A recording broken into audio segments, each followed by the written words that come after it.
Spoken English lessons में आपका स्वागत है। Ramesh is playing with a ball. Ramesh गेंद से खेल रहा है। Anil is writing with a pen. Anil pen से लिख रहा है। You are riding a bicycle. तुम साइकिल पर बैठे हो।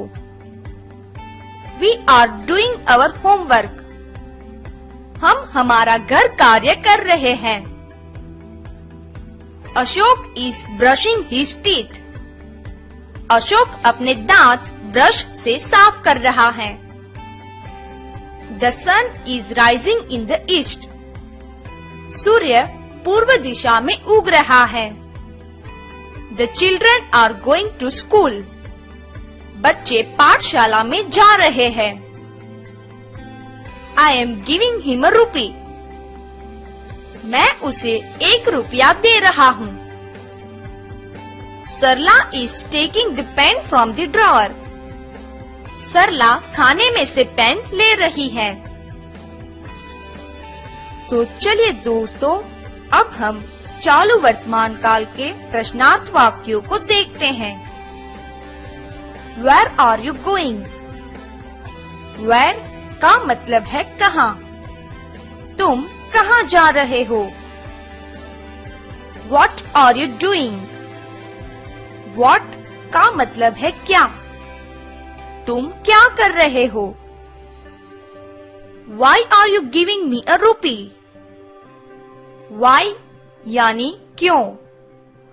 तुम मुझे 1 रुपया क्यों दे रहे हो। Who is writing in that room? Who यानी कौन। उस कक्ष में कौन लिख रहा है। Who is taking the pen from the drawer? खाने में से पेन कौन ले रहा है। Why are you taking the pen from the drawer?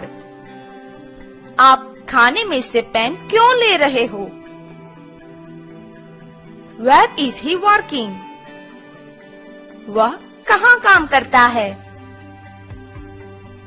What are you playing? तुम क्या खेल रहे हो। What are you writing? तुम क्या लिख रहे हो। याद रखिए दोस्तों, उपरोक्त वाक्यों में where, why और what से शुरू होने वाले वाक्यों में क्रियापद कर्ता के आगे आता है, जबकि who से शुरू होने वाले वाक्यों में who पहले आता है और क्रियापद बाद में आता है। तो चलिए अब हम कई वाक्यों में इस्तेमाल होने वाले संक्षिप्त रूपों के बारे में देखेंगे। संक्षिप्त रूप यानी कॉन्ट्रैक्टेड फॉर्म्स।